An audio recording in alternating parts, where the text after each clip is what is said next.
গাজীপুরের কালিয়াকৈর হাইটেক পার্কে অনুষ্ঠিত হলো জাতীয় রোবোটিক্স উৎসব robofusion 1.0। University of Frontier Technology Bangladesh ইউএফটিবির রোবোটিক্স ক্লাব উৎসবের আয়োজন করে। এতে সারা দেশ থেকে ৫.৫ শতাধিক শিক্ষার্থী ও তরুণ উদ্ভাবক অংশ নেন। প্রতিনিধি শিহাব খানের পাঠানো তথ্য ও ছবিতে ডেস্ক রিপোর্ট।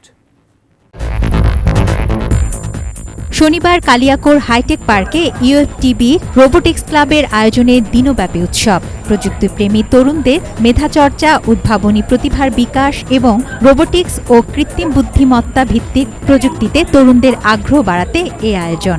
এ উৎসবে দেশের ৫.৫ শতাধিক শিক্ষার্থী ও তরুণ উদ্ভাবক অংশ নেন। বিভিন্ন ক্যাটাগরিতে প্রতিযোগিতা করে মোট ১৬৬ দল। প্রতিযোগিতার বিভাগগুলোর মধ্যে ছিল লাইন ফলোয়িং রোবট, রোবো সকার, টেকাথক, প্রজেক্ট শোকেস ও বোট রেসিং। উৎসবের প্রধান অতিথি ছিলেন ডাক ও তথ্য এবং বিজ্ঞান ও প্রযুক্তি মন্ত্রী ফকির মাহবুব আনাম। তিনি বলেন, রোবোটিক্স, কৃত্রিম বুদ্ধিমত্তা ও উদীয়মান প্রযুক্তিতে দক্ষ মানব সম্পদ গড়ে তোলা বাংলাদেশের জন্য অত্যন্ত গুরুত্বপূর্ণ।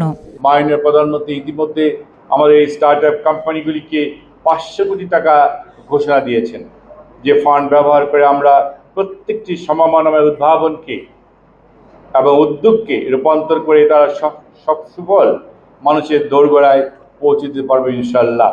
অংশগ্রহণকারীদের প্রযুক্তিগত দিক নির্দেশনা দিতে বিকেলে অনুষ্ঠিত হয় টেকনিক্যাল প্যানেল ডিসকাশন। অনুষ্ঠানে সভাপতিত্ব করেন ইউএফটিবির উপাচার্য অধ্যাপক ডক্টর মোহাম্মদ মুক্তার আলী। বিশেষ অতিথি ছিলেন গাজীপুর ১ আসনের সংসদ সদস্য মোহাম্মদ মুজিবুর রহমান, সংসদ সদস্য সানজিদা ইসলাম তুলি, তথ্য ও যোগাযোগ প্রযুক্তি বিভাগের সচিব মোহাম্মদ মামুনুর রশিদ ভূঁইয়া এবং গাজীপুরের জেলা প্রশাসক মোহাম্মদ নুরুল করিম ভূঁইয়া সহ বিশিষ্টজনেরা। বিজয়ী দলগুলোর মধ্যে পুরস্কার বিতরণের মধ্য দিয়ে দিনব্যাপী জাতীয় রোবোটিক্স উৎসবের সমাপ্তি টানা হয়। উৎসবের মিডিয়া পার্টনার ছিল এটিএন নিউজ।